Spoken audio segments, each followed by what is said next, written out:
પરીક્ષણ અને ગર્ભપાત માટે મમતા હોસ્પિટલની અંદર રેડ પાડી જિલ્લા આરોગ્ય તંત્રને ત્યાં રેડ પાડવાની સૂચના આપેલી હતી। બેટી બચાવો બેટી પઢાઓના નારા સાથે જ્યારે સમાજ આગળ આવી રહ્યો છે ત્યારે આવું હિન કૃત્ય કરનારી એ માતાઓ પણ છે જે આવું રાક્ષસી કૃત્ય કરે છે કે આ બીજી વાર આ લોકો પકડાણા છે ત્યારે એમના ઉપર એક્શન લેવામાં આવ્યા છે, એમની પર એફઆઈઆર કરવામાં આવી છે। જિલ્લા આરોગ્ય તંત્રએ ઘોર બેદરકારી રાખી છે તો આ તો બહુ મોટી ઘટના કહેવાય અને જિલ્લા આરોગ્ય અધિકારીને પણ શોકોતની નોટિસ આપી તમને જે જવાબદારી આપી છે તમે શું કરતા હતા અને જે આવું દૃશ્ય કૃત્ય કરનારા લોકો ચેતી જાય, હજી સુધરવાનો સમય છે। આ જ પ્રકારની તમામ અપડેટ જોવા માટે ન્યૂઝરૂમ ગુજરાતને લાઇક, શેર અને સબસ્ક્રાઇબ કરવાનું ભૂલતા નહીં।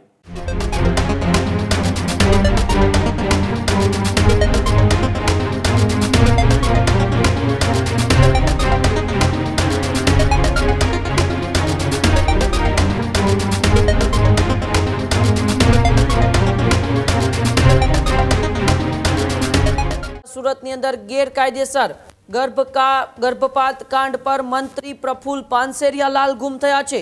સુરતની મમતા મલ્ટી સ્પેશિયાલિટી હોસ્પિટલમાં ગર્ભપાત કૌભાંડ બહાર આવ્યું હતું। આરોગ્ય મંત્રી પ્રફુલ પાનસેરિયાની તાત્કાલિક કાર્યવાહી જોવા મળી છે। જિલ્લા આરોગ્ય અધિકારીને સો કોઝ નોટિસ આપવામાં આવી છે। રેડ દરમિયાન ગર્ભપાત અને ગર્ભ પરીક્ષણની પુષ્ટિ થઈ હતી। ફાર્માસિસ્ટની ધરપકડ કરીને એફઆઈઆર પણ અત્યારે નોંધાઈ છે। ત્યારે રોજના 2 થી 5 કેસ ચાલતા હોવાનો પણ ખુલાસો થયો છે। અગાઉ પણ પકડાયા છતાં ફરી શરૂ કરાયું ગેરકાયદેસર કામ। કોર્ટના સ્ટે બાદ ફરી હોસ્પિટલના નામે ગેરવર્તણૂક કરવામાં આવી। આરોગ્ય તંત્રની બેદરકારી પર અત્યારે ગંભીર સવાલો જે ઊભા થઈ રહ્યા છે ત્યારે આરોગ્ય મંત્રી પ્રફુલ પાનસેરિયાએ દોષિત અધિકારીઓને નહીં છોડાય એવી વાત પણ કરી છે।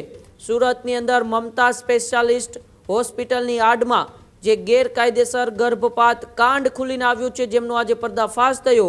જિલ્લા આરોગ્યની ટીમે જ્યારે ત્યાં રેડ કરી ત્યારે રેડમાં ખબર પડી કે અહીં તો ગેરકાયદેસર જે બંધારણીય પ્રમાણે એક ગુનો છે એ ગર્ભ નિરીક્ષણ પણ ચાલી રહ્યું છે અને ગર્ભપાત પણ ચાલી રહ્યો છે અને તેને લઈને જ અત્યારે હવે મંત્રી પ્રફુલ પાનસેરિયા એક્શન મોડમાં આવ્યા છે। તાત્કાલિક મંત્રી પ્રફુલ પાનસેરિયાએ કાર્યવાહીના પણ આદેશ આપી દીધા છે અને જિલ્લા આરોગ્ય અધિકારીને પણ 100 કોઝની નોટિસ આપવાની જાહેરાત એ આરોગ્ય મંત્રી પ્રફુલ પાનસેરિયાએ કરી છે। ત્યારે સુરતની અંદરથી જે ગેરકાયદેસર ગર્ભપાત કાંડ બહાર આવ્યો છે તેને લઈને મંત્રી પ્રફુલ પાનસેરિયાએ શું કહ્યું, આવો આપણે મંત્રી પ્રફુલ પાનસેરિયાને સાંભળીએ।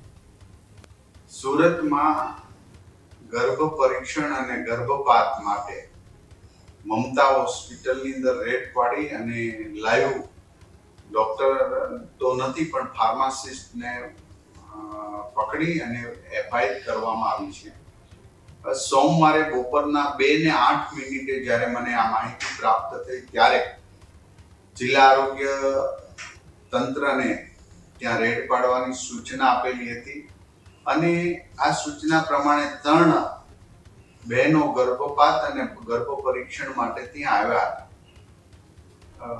આ સમયની અંદર બેટી બચાવો બેટી પઢાઓના નારા સાથે જ્યારે સમાજ આગળ આવી રહ્યો છે ત્યારે આવું હિન કૃત્ય કરનારી એ માતાઓ પણ છે કે જે પોતાની દીકરીને કુખમાંથી મારી નાખવાનો પ્રયાસ કરે છે અને આવા રાક્ષસી કૃત્ય કરનારા ફાર્માસિસ્ટ અને હોસ્પિટલના માલિકો જે આવું રાક્ષસી કૃત્ય કરે છે કે આ બીજી વાર આ લોકો પકડાણા છે। પહેલી વાર સિવાય હોસ્પિટલ નામ કરી ધારણ કરી અને નામદાર કોર્ટમાંથી સ્ટે વગેરે લઈ અને હોસ્પિટલ બંધ કરીને બીજી મમતા હોસ્પિટલના નામથી જ્યારે આ ચલાવતા હતા ત્યારે એમના ઉપર એક્શન લેવામાં આવ્યા છે, એમની પર એફઆઈઆર કરવામાં આવી છે અને જિલ્લા આરોગ્ય તંત્રએ ઘોર બેદરકારી રાખી છે કારણ કે ઘણા સમયથી રોજના 2 થી 5 ગર્ભ પરીક્ષણ અને ગર્ભપાત કરાવી રહ્યા હતા તો આ તો બહુ મોટી ઘટના કહેવાય અને આપણા સભ્ય સમાજ માટે ખૂબ ચિંતાજનકની વાત હતી।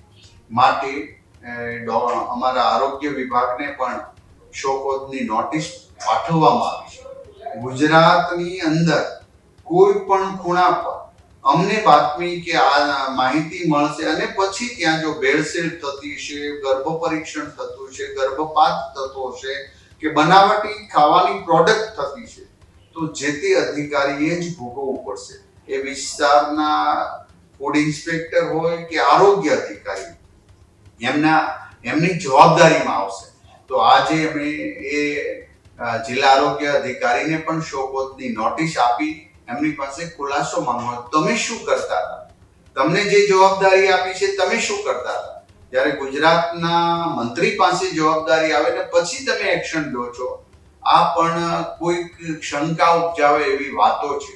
માટે ભેળસેળ હોય, ડ્રગ્સમાં ભેળસેળ હોય, ગર્ભપાત હોય કે ગર્ભ પરીક્ષણ, કોઈ બાબતમાં અમે ચલાવી લેવા માંગતા નથી. તંત્ર સજાગ છે અને જે આવું દુષ્કૃત્ય કરનારા લોકો ચેતી જાય. હજી સુધરવાનો સમય છે. સરકાર કોઈ પણને બક્ષવાની નથી. એ આ સંદેશો નહીં પણ અમે વાસ્તવિકતા કહીને અમે એક્શન લઈ રહ્યા છીએ. ત્યારે જ ન્યૂઝરૂમ ગુજરાતની યુટ્યુબ ચેનલને સબસ્ક્રાઇબ કરો અને ઇન્સ્ટાગ્રામ અને ફેસબુક પર ફોલો કરો. અપડેટ રહો, સત્યની સાથે રહો.